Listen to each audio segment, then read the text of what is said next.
ಬೋಧಿ ವೃಕ್ಷದ ಹಾಡು. I hope everybody are sitting in front of your phone. Okay, concentrate, understand well. Okay, now I am going to start. This is Bodhi Vrukshada Hadu. You know what is Bodhi Vruksha? It is people tree in English, and Ashwatha Vriksha we will say in Kannada.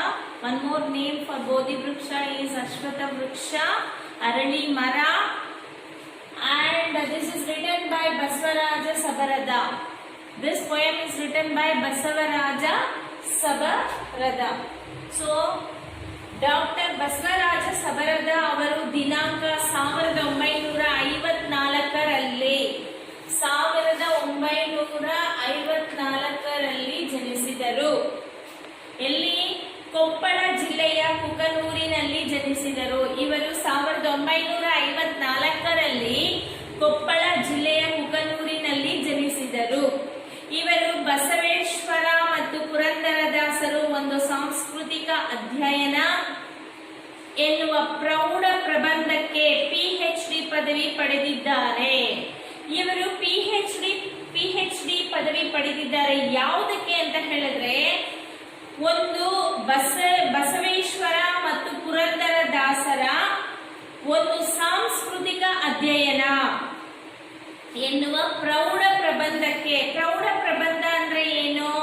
The essay which is highly inspired. The essay, he has written many essays. In that one essay related to Basaveshwara and Purandaradasa. So this was highly inspired and PhD ಪದವಿ ಪಡೆದಿದ್ದಾರೆ.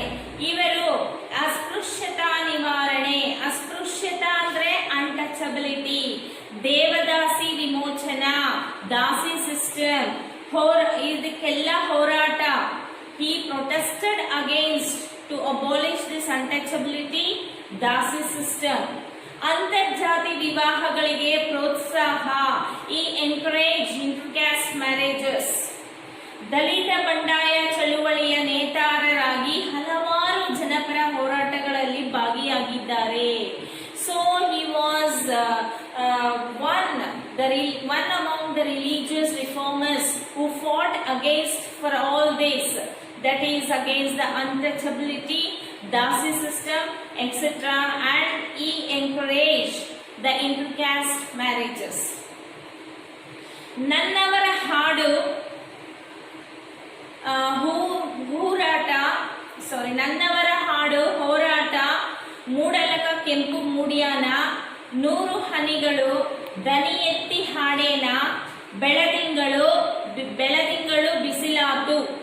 ಇವು ಅವರ ಕವನ ಸಂಕಲನಗಳು. ಪ್ರತಿರೂಪ, ರೆಕ್ಕೆ ಮೂಡಿದಾಗ, ನರಬಲಿ, ಬೆಳ್ಳಕ್ಕಿ ಸಾಲು ಇವು ಅವರು ಬರೆದ ಪ್ರಮುಖ ನಾಟಕಗಳು. ಇವರಿಗೆ ದೇವರಾಜ ಬಹದ್ದೂರ್ ಪ್ರಶಸ್ತಿ, ಕುವೆಂಪು ಸಾಹಿತ್ಯ ಪುರಸ್ಕಾರ, ಫಲ್ ಕೃಷ್ಣ ಭಟ್ ಪ್ರಶಸ್ತಿ, ಕಾವ್ಯಾನಂದ ಪ್ರಶಸ್ತಿ, ಸಾಹಿತ್ಯ ಶ್ರೀ ಪ್ರಶಸ್ತಿ, ಕರ್ನಾಟಕ ನಾಟಕ ಅಕಾಡೆಮಿ ಪ್ರಶಸ್ತಿ ಇತ್ಯಾದಿಗಳು ಲಭಿಸಿವೆ. ಪ್ರಸ್ತುತ ಕವನವನ್ನು ಅವರು ಪದಕಟ್ಟಿ ಹಾಡೇನ ಕವನ ಸಂಕಲನದಿಂದ ಆರಿಸಲಾಗಿದೆ. ಇವರು ಬರೆದಿರುವಂತ ಕವನಗಳಲ್ಲಿ ಒಂದು ಕವನ ಪದಕಟ್ಟಿ ಹಾಡೇನ, ಈ ಕವನ ಸಂಕಲನದಿಂದ ಈ ಪದ್ಯ ಭಾಗವನ್ನು ಆರಿಸಿಕೊಳ್ಳಲಾಗಿದೆ. ಈಗ ಪಾಠ ಪ್ರವೇಶಕ್ಕೆ ಬರೋಣ. ಜಗತ್ತಿನ ಸಕಲ ಚರಾಚರಗಳಲ್ಲಿ ಮಾನವನ ಜೀವನ ಅತ್ಯಂತ ಶ್ರೇಷ್ಠವಾದದ್ದು. ಸೊ ಜಗತ್ತಿನ ಸಕಲ ಚರಾಚರಗಳಲ್ಲಿ ಎಷ್ಟೊಂದು ಜೀವರಾಶಿಗಳಿದೆ. ಜಗತ್ತಲ್ಲಿ ಎಷ್ಟೊಂದು ಜೀವರಾಶಿಗಳಿದೆ. ಈ ಎಲ್ಲಾ ಜೀವರಾಶಿಗಳಲ್ಲಿ ಮಾನವನ ಜೀವನ ಅತ್ಯಂತ ಶ್ರೇಷ್ಠವಾದದ್ದು. The human life is very precious. ಮಾನವನ ಜೀವನ ಸಾರ್ಥಕತೆ ಪಡೆಯಬೇಕಾದರೆ ಅಂತ ಹೇಳಿದ್ರೆ ಏನು? ಪ್ರಯೋಜನ. ಸಾರ್ಥಕತೆ ಅಂದ್ರೆ ಏನು? ಪ್ರಯೋಜನ ಪಡೆಯಬೇಕು. ಅರಿತುಕೊಳ್ಳಬೇಕು. ಮೊದಲು ನಮ್ಮ ಜೀವನ ಸಾರ್ಥಕವಾಗಬೇಕಾದರೆ, ಪ್ರಯೋಜನ ಪಡಬೇಕಾದರೆ ಮೊದಲು ನಮ್ಮನ್ನು ನಾವು ಅರಿತುಕೊಳ್ಳಬೇಕು. ಆತ್ಮ ಸಾಕ್ಷಾತ್ಕಾರ ಹೊಂದಬೇಕು. ಆತ್ಮ ಸಾಕ್ಷಾತ್ಕಾರ ಅಂದ್ರೆ the satisfaction in our life. We should have the satisfaction in our life. Yes, what I am doing is correct, what in which way I am going is right. Okay, this way of satisfaction we should have. So ಆತ್ಮ ಸಾಕ್ಷಾತ್ಕಾರ ಕಣ್ಣಿಗೆ ಕಾಣಿಸುವುದು, ಆಧ್ಯಾತ್ಮಿಕವಾಗಿ ಅನುಭವ ಪಡೆಯುವುದು, ಅರಿವು ಮೂಡಿಸುವುದು, ಇದು ಆತ್ಮ ಸಾಕ್ಷಾತ್ಕಾರ. ನನ್ನ ಮನಸ್ಸಿಗೆ ಸಂತೋಷವಾಗ್ತಿದೆ, ನಾನು ಈ ದಿನ ಮಾಡಿರುವಂತ ಕೆಲಸ ನನ್ನ ಮನಸ್ಸಿಗೆ ತುಂಬಾ ಸಂತೋಷ ಕೊಡ್ತಾ ಇದೆ ಅಂತ ಹೇಳುವುದು ಆತ್ಮ ಸಾಕ್ಷಾತ್ಕಾರ ಹೊಂದಬೇಕು. ನಂತರ ಸಮಾಜದ ಅಂಕುಡೊಂಕುಗಳನ್ನು ತಿದ್ದುವ, ಜನರ ದುಃಖವನ್ನು ಪರಿಹರಿಸುವ ದಿಕ್ಕಿನಲ್ಲಿ ಜೀವನವನ್ನು ಮುಡುಪಾಗಿರಿಸಬೇಕು. ಮೊದಲು ತಾನು ಮಾಡುವಂತ ಕೆಲಸ ಚೆನ್ನಾಗಿದೆಯಾ, ಅದು ಕರೆಕ್ಟ್ ಆಗಿದೆಯಾ, ನಾನು ಸರಿಯಾದ ದಾರಿಯಲ್ಲಿ ಹೋಗ್ತಾ ಇದ್ದೀನಾ, ನನ್ನ ಜೀವನದಲ್ಲಿ ಸಾರ್ಥಕತೆ ಇದೆಯಾ ಅಂತ ತಿಳಿದು, ಇದೆಲ್ಲ ಆದ್ಮೇಲೆ ಮತ್ತೆ ಸಮಾಜದಲ್ಲಿರುವ ಅಂಕುಡೊಂಕುಗಳನ್ನು ತಿದ್ದುವ, ದುಃಖವನ್ನು ಪರಿಹರಿಸುವ ದಿಕ್ಕಿನಲ್ಲಿ ಜೀವನವನ್ನು ಮುಡುಪಾಗಿರಿಸಬೇಕು. ಮುಡುಪು ಅಂತ ಹೇಳಿದ್ರೆ ಮೀಸಲಾಗಿಡಬೇಕು. ಈ ರೀತಿ ಬಾಳಿ ಬದುಕಿದವರಲ್ಲಿ ಗೌತಮ ಬುದ್ಧನು ಒಬ್ಬನು. ಈ ರೀತಿ ಇಂಥ ಒಂದು ರೀತಿಯಲ್ಲಿ ಬಾಳಿ ಬದುಕಿದವರಲ್ಲಿ ಗೌತಮ ಬುದ್ಧನು ಒಬ್ಬನು. ಲೌಕಿಕ ಸುಖ ಭೋಗಗಳಿಂದ, ಲೌಕಿಕ ಅಂದ್ರೆ ಏನು, related to serving to others, okay, the people in the world, ಲೋಕದ ವ್ಯವಹಾರದಲ್ಲಿ ಈ ಲೌಕಿಕ ಸುಖ ಭೋಗಗಳಿಂದ ಈ ಎಲ್ಲರಿಗೆ ಹೋಗಿ ಲೋಕದ ವ್ಯವಹಾರಗಳಲ್ಲಿ ತಲೆ ಇಟ್ಟು ಅದರಿಂದ ಸಂತೋಷ ಪಡುವುದು, ಸುಖ ಭೋಗಗಳಿಂದ ಜೀವನದ ಗುರಿ ಸಾಧಿಸಲು ಸಾಧ್ಯವಿಲ್ಲ. ಇದೆಲ್ಲ ಮಾಡಿದ್ರೆ ನಮ್ಮ ಜೀವನದ ಗುರಿ ಸಾಧಿಸಬಹುದಾ? ಇಲ್ಲ ಅಂತ ಹೇಳಿ ಎಂಬುದನ್ನು ಅರಿತು ಬುದ್ಧನು ಗೃಹಸ್ಥ ಜೀವನವನ್ನು ತ್ಯಜಿಸಿ, ಇದನ್ನೆಲ್ಲ ಅರಿತು ಬುದ್ಧನು ಗೃಹಸ್ಥ ಅಂತ ಹೇಳಿದ್ರೆ ಏನು, ತನ್ನ ಮಡದಿ ಮಕ್ಕಳನ್ನು ತ್ಯಜಿಸಿ, ಈ ಸ್ಯಾಕ್ರಿಫೈಸ್, ಓಕೆ, ಗೃಹಸ್ಥ ಜೀವನವನ್ನು ತ್ಯಜಿಸಿ ಬದುಕಿನ ಸತ್ಯ ಕಾಣಲು, ನಮ್ಮ ಬದುಕಿನ ಸತ್ಯವನ್ನು ಕಾಣಲು, to know the truth of our life, ಕಾಡನ್ನು ಅಲೆದು, he went to the forest, ಕಾಡಿಗೆ ಹೋದನು, ಕಾಡನ್ನು ಅಲೆದು, he was roaming in the forest, okay, ಬೋಧಿ ವೃಕ್ಷದ ಕೆಳಗೆ ತಪಸ್ಸನ್ನು ಆಚರಿಸಿ, ಈ ಕಾಡನ್ನು ಅಲಿಯುತ್ತಿರುವಾಗ ಅವನಿಗೆ ಒಂದು ಮರ ಬೋಧಿ ವೃಕ್ಷ, ಆ ಬೋಧಿ ವೃಕ್ಷದ ಕೆಳಗೆ ತಪಸ್ಸನ್ನು ಆಚರಿಸಿ, ತಪಸ್ಸು ಅಂದ್ರೆ he did the meditation, he sat under the tree and did the meditation. ತಪಸ್ಸನ್ನು ಆಚರಿಸಿ ಮಹಾಜ್ಞಾನಿ ಅಂತ ಹೇಳಿದ್ರೆ ಮೋಸ್ಟ್ ನಾಲೆಜಬಲ್ ಪರ್ಸನ್. ಮಹಾಜ್ಞಾನಿ ಅಂತ ಹೇಳಿದ್ರೆ ದ ಮೋಸ್ಟ್ ನಾಲೆಜಬಲ್ ಪರ್ಸನ್. ಮಹಾಜ್ಞಾನಿಯಾಗಿ ಜೀವನದ ಪ್ರೀತಿಯತ್ತ ಸಾಗಿದ ರೀತಿಯೇ ಕವನದ ತಿರುಳಾಗಿದೆ. ಸೊ ಈ ಮಹಾಜ್ಞಾನಿಯಾಗಿ ಆಮೇಲೆ ಜೀವನದ ಪ್ರೀತಿಯತ್ತ, then he came in search of love, then after get the enlightenment he came in search of love. ಇದೇ ಈ ಪದ್ಯದ, ಈ ಕವನದ ತಿರುಳಾಗಿದೆ. ತಿರುಳು ಅಂದ್ರೆ the summary of this poem, the extract of this poem, the essence of this poem, okay. ಬುದ್ಧನಂತೆಯೇ ಪ್ರತಿಯೊಬ್ಬರು ತನ್ನ ತಾನು ಅರಿಯುವುದರೊಂದಿಗೆ, ಈ ಬುದ್ಧನಂತೆಯೇ ಪ್ರತಿಯೊಬ್ಬರು ಎವ್ರಿ ಒನ್ ತನ್ನನ್ನು ತಾನು ಅರಿಯುವುದರೊಂದಿಗೆ, first we have to understand our self. We should know who I am, who we are, in which way we are going, what we are doing is right. First we have to have the self satisfaction in our life. ತನ್ನನ್ನು ತಾನು ಅರಿಯುವುದರೊಂದಿಗೆ ಬದುಕಿನ ನಿಜವಾದ ಅರ್ಥ, what is the real truth of the life, ನಿಜವಾದ ಅರ್ಥ ತಿಳಿದು ಜೀವನದ ಮೌಲ್ಯಗಳನ್ನು, to know the real values in hour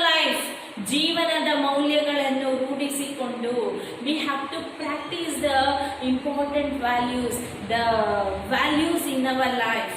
ಸಮಾಜದಲ್ಲಿ ಒಂದಾಗಿ ಬಾಳಬೇಕು. And we have to leave in unity. We have to live in unity. ಜೀವ ಪ್ರೀತಿಯ ಎದುರು, in front of the love and affection. ಎದುರು ಎಲ್ಲವೂ ನಶ್ವರ. Nothing is there in front of that. ಜೀವನದ ಪ್ರೀತಿಯ ಎದುರು, in front of the love and affection. Love towards your wife, love towards your children, love towards your parents. In front of this everything is, nothing is there ಎಂಬ ನಿಜ ಸಂಗತಿಯನ್ನು ಬುದ್ಧನು ಜೀವನದ ವೃತ್ತಾಂತದ ಮೂಲಕ ಕವಿ ಹೇಳುತ್ತಿದ್ದಾರೆ. This is the real truth of our life. This is the real truth of our life. This is the essence of the poem, extract of the poem. This is what he wanted to tell to the others. We'll come to the poem. Siddhartha ಬುದ್ಧನಾದ ಪರಿಯ ನೀವು ತಿಳಿಯಿರಿ. ಸಿದ್ಧಾರ್ಥ ಹೇಗೆ ಬುದ್ಧನಾದ, ಈ ಪರಿ ಅಂದ್ರೇನು? ಕತೆ. This is story. Siddhartha ಬುದ್ಧನಾದ ಪರಿಯ ನೀವು ತಿಳಿಯಿರಿ. You understand. ಯುದ್ಧ ಬಿಟ್ಟು ಪ್ರೀತಿ ಕೊಟ್ಟ ಕಥೆಯ ನೀವು ಕೇಳಿರಿ. ಯುದ್ಧವನ್ನು ಬಿಟ್ಟು, ಯುದ್ಧನೇ ನನಗೆ ಬೇಡ ಅಂತ ಬಿಟ್ಟು ಪ್ರೀತಿಯನ್ನು ಕೊಟ್ಟ ಕಥೆಯ ನೀವು ಕೇಳಿರಿ. ಯುದ್ಧ ಬಿಟ್ಟು ಪ್ರೀತಿಯನ್ನು ಕೊಟ್ಟ ಕಥೆಯ ನೀವು ಕೇಳಿರಿ. ಏಕಾಂಗಿ ವೀರನಂತೆ ಮಧ್ಯರಾತ್ರಿ ಎದ್ದನು. ಅವನಿಗೆ ಎಲ್ಲಾನು ಇದೆ, ಅರಮನೆ ಇದೆ, ಐಶ್ವರ್ಯ ಇದೆ, ಅಂತಸ್ತಿದೆ, ಎಲ್ಲ ಸುಖ ಭೋಗಗಳಿಂದ ಕೂಡಿರುವಂತ ಒಂದು ಜೀವನ ನಡೆಸ್ತಾ ಇರುವಂತ ಈ ಬುದ್ಧನು ಮನೆಗಿರುವಾಗ ಮನಸ್ಸಿನಲ್ಲಿ ಸಂತೋಷವೇ ಇಲ್ಲ. ಜೀವನದ ನಿಜವಾದ ಅರ್ಥ ಏನು, ನಾವು ಏನಕ್ಕೆ ಬಾಳಬೇಕು, ಎಂಥ ಜೀವನ ಇದು, ಅದರ ಅರ್ಥನೇ ತಿಳಿಯದೆ ಎಲ್ಲ ಸುಖಗಳು ಕೊಟ್ಟಿದ್ದಾರೆ. ಅರಮನೆ ಇದೆ, ಐಶ್ವರ್ಯ ಇದೆ, ಒಳ್ಳೆ ಹೆಂಡತಿ, ಒಳ್ಳೆ ಮಕ್ಕಳು, ಎಲ್ಲಾನು ಇದೆ, ಆದ್ರೂ ನಿದ್ದೆ ಬರ್ತಾ ಇಲ್ಲ. ಸೊ ಈ ಮಧ್ಯರಾತ್ರಿ ಏಕಾಂಗಿ ವೀರನಂತೆ, ಅವನ ಒಬ್ಬನೇ ಒಬ್ಬ ವೀರನಂತೆ ಮಧ್ಯರಾತ್ರಿ ಎದ್ದನು. ಮಧ್ಯರಾತ್ರಿ ಅಂದ್ರೆ in the midnight. Okay, ಎದ್ದನು. ಮಡದಿ ಮಗುವ ತೊರೆದನವನು ಅಡವಿ ದಾರಿ ಹಿಡಿದನು. He left everyone, he left is wife, he left is child. ಮಡದಿ ಮಗುವ ತೊರೆದನವನು ಅಂದ್ರೆ ಬಿಟ್ಟು, ತೊರೆದನವನು ಅಡವಿ ದಾರಿ ಹಿಡಿದನು. ಈ ವೆಂಟ್ ಇನ್ ದ ಫಾರೆಸ್ಟ್, ಕಾಡು ದಾರಿಯ ಹಿಡಿದು ಹೋದನು. ಅರಮನೆಯ ಮೋಹವನ್ನು ಹರಿದು ಹಾಕಿ ಹೋದನು. ಅರಮನೆಯ ಮೋಹ ಅಂದ್ರೆ ಏನು? ಆಸೆ, ಐಶ್ವರ್ಯ, ಅಂತಸ್ತು. ಈ ಮೋಹವನ್ನು ಹರಿದು ಹಾಕಿ ಹೋದನು. ಅವನಿಗೆ ಯಾವುದು ಬೇಡ. ಈ ಜೀವನ ಅಂದ್ರೆ ಏನು, ಈ ಜೀವನದ ಸತ್ಯ ಏನು, ಇದರ ಅರ್ಥ ತಿಳಿಬೇಕು. ಸೊ ನನಗೇನೂ ಬೇಡ, ಈ ಅರಮನೆ ಬೇಡ, ಈ ಐಶ್ವರ್ಯ ಬೇಡ, ಈ ಅಂತಸ್ತು ಬೇಡ, ಹೆಂಡತಿ ಬೇಡ, ಮಗು ಬೇಡ, ಏನು ಬೇಡ ಅಂತ ಹೇಳಿ ಮಡದಿ ಮಗುವ ತೊರೆದನವನು ಅಡವಿ ದಾರಿ ಹಿಡಿದನು. ಕಾಡಿನ ದಾರಿ ಹಿಡಿದು ಹೋದನು. ಅರಮನೆಯ ಮೋಹವನ್ನು ಹರಿದು ಹಾಕಿ ಹೋದನು. ಈ ಮೋಹ ನೋಡಿ, ಯಾರಿಗೆ ಆಗಲಿ ಇಷ್ಟೊಂದು ಅರಮನೆ, ಐಶ್ವರ್ಯ, ಅಂತಸ್ತು ಎಲ್ಲ ಇದ್ರೆ ಯಾರಿಗೂ ಬಿಟ್ಟು ಹೋಗೋಕೆ ಮನಸ್ಸೇ ಬರೋದಿಲ್ಲ. ಆದರೆ ಬುದ್ಧನು ಅರಮನೆಯ ಮೋಹವನ್ನು, ಈ ಮೋಹನೇ ನನಗೆ ಬೇಡ, ಈ ಆಸೆನೇ ನನಗೆ ಬೇಡ, ಯಾವುದು ಬೇಡ ಅಂತ ಹೇಳಿ ಜೀವನದ ಸತ್ಯವನ್ನು ತಿಳಿದುಕೊಳ್ಳಲು ಕಾಡಿನ ದಾರಿ ಹಿಡಿದು ಹೊರಟನು. ಗೊತ್ತು ಗುರಿಯೂ ಇಲ್ಲದಂತೆ ಕತ್ತಲಲ್ಲಿ ನಡೆದನು.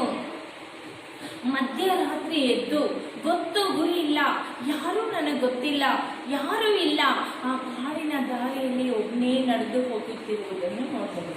ಕತ್ತಲಲ್ಲಿ ನಡೆದನು. ಕಾಡು ಕಾಡು ಅಲೆದ ಅವಗೆ ನಾಡಿನಂತ ಹೊಳೆಯಿತು. ಕಾಡಿನ ದಾರಿ ಹಿಡಿದು ಕಾಡಿಗೆ ಹೋದ. ಒಂದಲ್ಲ ಎರಡಲ್ಲ, ಕಾಡು ಕಾಡು ಕಾಡು ಕಾಡು ಅಲೆದ ಅವನಿಗೆ ನಾಡಿನಂತ ಒಂದು ದಿನ ಹೊಳೆಯಿತು. ಹೇಗೆ ಅಂತ ಹೇಳಿದ್ರೆ, ಕೋಗಿಲೆಯ ಹಾಡೋದೊಂದು ದೂರದಿಂದ ಕೇಳಿತು. ಒಂದು ಕೋಗಿಲೆ ಎಲ್ಲೋ ದೂರ ಹಾಡ್ತಾ ಇದೆ, ಆ ಒಂದು ಶಬ್ದ ಕೇಳ್ತಾ ಇದೆ. ಕೋಗಿಲೆಯ ಹಾಡೋದೊಂದು ದೂರದಿಂದ ಕೇಳಿತು. ಬೆಳ್ಳಿ ಚುಕ್ಕಿ ಬಾನಿನಲ್ಲಿ ಆಗ ತಾನೇ ಬೆಳಗಿತು. ಬೆಳ್ಳಿ ಚುಕ್ಕಿ ಅಂದ್ರೆ ಬೆಳ್ಳಗೆ ಆಕಾಶದಲ್ಲಿ ಕಾಣುವ ಶುಕ್ರ ಗ್ರಹವನ್ನು ಬೆಳ್ಳಿ ಚುಕ್ಕಿ ಅಂತ ಹೇಳ್ತೀವಿ. ಬೆಳ್ಳಿ ಚುಕ್ಕಿ ಬಾನಿನಲ್ಲಿ ಆಗ ತಾನೇ ಬೆಳಗಿತು. ಆ ಒಂದು ದಿನ ಏನಾಯ್ತು ನೋಡಿ, ಅವನಿಗೆ ನಾಡಿನತ್ತ ಹೊಳೆದಂತ ದಿನ ಕೋಗಿಲೆಯ ಹಾಡದೊಂದು ದೂರದಿಂದ ಕೇಳಿತು. ಬೆಳ್ಳಿ ಚುಕ್ಕಿ ಬಾನಿನಲ್ಲಿ ಆಗ ತಾನೇ ಕಂಡಿತು. ಬೋಧಿ ವೃಕ್ಷದ ಕೆಳಗೆ ಕೂತ್ಕೊಂಡು ಅವನು ತಪಸ್ಸನ್ನು ಮಾಡ್ತಾ ಇರುವಾಗ ಆ ಒಂದು ಬೋಧಿ ವೃಕ್ಷದಲ್ಲಿ ಮಹಾ ಬೆಳಕೊಂದು ಕಂಡಿತು. ಜ್ಞಾನವೆಂಬುದು ನಿಜವಾದ ಮಹಾ ಬೆಳಕು. ಆ ಜ್ಞಾನವನ್ನು ಅರಿಯಿತು ಅವನಿಗೆ. ಯಾವುದ್ರ ಬಗ್ಗೆ ಹುಡುಕೊಂಡು ಅವನು ಬಂದನೋ, ಯಾವುದ್ರ ಬಗ್ಗೆ ತಪಸ್ ಮಾಡ್ತಾ ಇದ್ದಾನೋ, ಆ ಒಂದು ದಿನ ಆ ಒಂದು ಬೋಧಿ ವೃಕ್ಷದಲ್ಲಿ ಮಹಾ ಬೆಳಕೊಂದು ಕಂಡಿತು. ಆ ಮಹಾ ಬೆಳಕೊಂದು ಬಂದ ತಕ್ಷಣ ಏನಾಯ್ತು, ಅವನಿಗೆ ಜ್ಞಾನವನ್ನು ತುಂಬಿತು.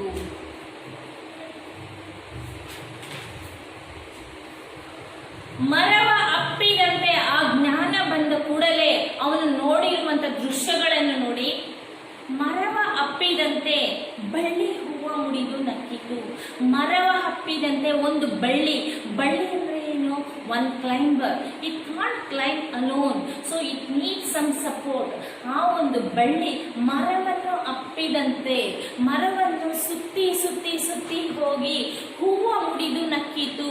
ಹೂವು ಕೊಟ್ಟು ನಗ್ತಾ ಇದೆ. ಅದು ಯಾವುದರಿಂದ, ಆ ಮರದಿಂದ. ಮರ ಇಲ್ಲ ಅಂದ್ರೆ ಅದು ಮೇಲೆ ಹೋಗೋಕ್ ಸಾಧ್ಯನೇ ಇಲ್ಲ. ಅಲ್ಲಿದೆ ನೋಡಿ ಪ್ರೀತಿ ವಿಶ್ವಾಸ. ಆ ಒಂದು ಬಳ್ಳಿ ಮರವನ್ನು ಸುತ್ತಿ ಸುತ್ತಿ ಹೋಗ್ತಾ ಇರೋದ್ರಲ್ಲಿ ಪ್ರೀತಿ ವಿಶ್ವಾಸ ಕಾಣಿಸ್ತಾ ಇದೆ. ಹಕ್ಕಿಯೊಂದು ತನ್ನ ಮರಿಗೆ ಗುಟುಕು ಕೊಟ್ಟು ಹಾರಿತು. ಹಕ್ಕಿ ಅಂದ್ರೆ ಏನು, ಪಕ್ಷಿ. ತನ್ನ ಮರಿಗೆ, ಆ ಗೂಡಿನಲ್ಲಿರುವಂತ ಒಂದು ಮರಿಗೆ ತಗೊಂಡು ಬಂದು ಆ ಗುಟುಕು ಕೊಟ್ಟು ಹಾರಿತು. ಅಲ್ಲಿ ಕಾಣಿಸ್ತಾ ಇದೆ ನೋಡಿ ಪ್ರೀತಿ ವಿಶ್ವಾಸ. ಆ ಒಂದು ತಾಯಿ ಮರಿಯ ಪ್ರೀತಿ ವಿಶ್ವಾಸ ಅಲ್ಲಿ ಕಾಣಿಸ್ತಾ ಇದೆ. ಹಕ್ಕಿಯೊಂದು ತನ್ನ ಮರಿಗೆ ಗುಟುಕು ಕೊಟ್ಟು ಹಾರಿತು. ಹುತ್ತದಿಂದ ಇರುವೆ ಗುಂಪು ಸಾಲುಗಟ್ಟಿ ನಡೆಯಿತು. ಹುತ್ತ ಅಂದ್ರೆ ಏನು, ಹಾವಿನ ಗೂಡು. ಅದು ಗೆದ್ದಲು ಮಣ್ಣಿನಿಂದ ಮಾಡಿರುವಂತ ಒಂದು ಗೂಡು. ಇಂಗ್ಲಿಷ್ ಅಲ್ಲಿ ಅದನ್ನ ಹ್ಯಾಂಟಿಲ್ ಅಂತ ಹೇಳ್ತೀವಿ. ಸೊ ಹುತ್ತದಿಂದ ಇರುವೆ ಗುಂಪು ಸಾಲುಗಟ್ಟಿ ನಡೆಯಿತು. ಸಾಲುಗಟ್ಟಿ, ಅದು ಒಂದೊಂದು ಇರುವೆನೆ ಹೋಗ್ತಾ ಇಲ್ಲ, ಒಂದರಿಂದ ಒಂದು ಸಾಲುಗಟ್ಟಿ ನಡೀತಾ ಇದೆ. ಅದ್ರಲ್ಲಿ ಕಾಣಿಸ್ತಾ ಇದೆ ಪ್ರೀತಿ ವಿಶ್ವಾಸ ನೋಡಿ. ಆ ಬಳ್ಳಿ ಮರವನ್ನು ಅಪ್ಪಿದರಲ್ಲಿ, ಆ ಒಂದು ಹಕ್ಕಿಯೊಂದು ತನ್ನ ಮರಿಗೆ ಗುಟುಕು ಕೊಡುವುದರಲ್ಲಿ, ಹುತ್ತಿನಿಂದ ಇರುವೆ ಗುಂಪು ಕಟ್ಟಿ ನಡೆಯುತ್ತಾ ಇದೆ.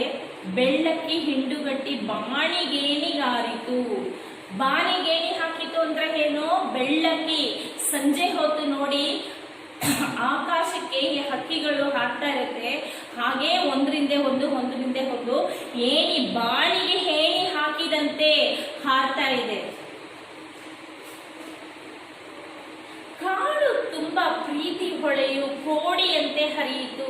ಈ ಕಾಡಿನಲ್ಲಿ ಎಲ್ಲಿ ನೋಡಿದ್ರಲ್ಲಿ ಪ್ರೀತಿ ಕೋಡಿಯಂತೆ ಹಾರಿತು. ಕೋಡಿಯಂತೆ ಅಂದ್ರೆ ಏನು, ಕೋಡಿ ಅಂದ್ರೆ ಈಗ ಫಾರ್ ಎಕ್ಸಾಂಪಲ್ ಮಳೆ ಬಂತು, ರಾತ್ರಿ ಎಲ್ಲ ಮಳೆ ಬರುತ್ತೆ, ಬೆಳಗ್ಗೆ ಕೆರೆ ತುಂಬಿ ಕೆರೆಯ ನೀರು ಕೋಡಿ, ದ ಓವರ್ಫ್ಲೋ ಆಫ್ ವಾಟರ್, ಅದು ಕೋಡಿಯಂತೆ ಹರಿಯಿತು. ಇಲ್ಲೂ ಅಷ್ಟೇ ಈ ಕಾಡಿನ ತುಂಬಾ ಪ್ರೀತಿ ವಿಶ್ವಾಸ ಅನ್ನೋದು ಕೋಡಿಯಂತೆ ಹರಿಯಿತು. It is overflowing the love and affection. wherever he sees, wherever he turns, he can see the love and affection. It is overflowing. ಗೂಡಿನಲ್ಲಿ ಹಾಡು ಹುಟ್ಟಿ ಹೊಸ ರಾಗ ಕೇಳಿತು. ಒಂದು ಗೂಡಿನಲ್ಲಿ ಒಂದು ಪುಟ್ಟ ಹಕ್ಕಿ ಮರಿ ಮೊಟ್ಟೆಯಿಂದ ಹೊರಗಡೆ ಬಂದು ಹೊಸ ರಾಗ ಕೇಳಿತು. ಮಕರಂದ ಸವಿಯಲೆಂದು ದುಂಬಿ ಹೂವ ಸೇರಿತು. ಮಕರಂದ, ದುಂಬಿ ಅಂದ್ರೆ ಏನು, the honey bee. What for it comes and sits on the flowers to suck the nectar. ಇಲ್ಲಿ ನೋಡಿ, ಮಕರಂದ ಸವಿಯಲೆಂದು ದುಂಬಿ ಹೂವ ಸೇರಿತು. ಅಲ್ಲಿ ಕಾಣಿಸ್ತಾ ಇದೆ ನೋಡಿ ಆ ಪ್ರೀತಿ ವಿಶ್ವಾಸ. ಗಿಡವು ಅಪ್ಪಿಕೊಂಡು ಕುಣಿಯುವಂತೆ ಕಂಡಿತು. ಗಿಡವು ಅಪ್ಪಿಕೊಂಡು, ಗಾಳಿಗೆ ಗಿಡಗಳು ಹೀಗೆ ಹಾಗೆ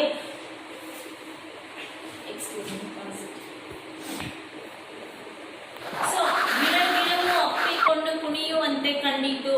ಅಂದ್ರೆ ಕಾಡಿನಲ್ಲಿ ಎಲ್ಲಿ ನೋಡಿದ್ರಲ್ಲಿ ಮರ ಗಿಡಗಳಲ್ಲಿ ಹೂವುಗಳಲ್ಲಿ ಪ್ರಾಣಿ ಪಕ್ಷಿಗಳಲ್ಲಿ ಎಲ್ಲಿ ನೋಡಿದರೆ ಅಲ್ಲಿ ಪ್ರೀತಿ ವಿಶ್ವಾಸ ತುಂಬಿ ಹರಿತಾ ಇದೆ. It's overflowing. The love and affection is overflowing. So ಕಾಡಿನಿಂದ ಎದ್ದ ಅವನು ನಾಡಿನತ್ತ ಹೊರಟನು. He understood the meaning of the life. What is life? What for event? In search of what event? He got that knowledge.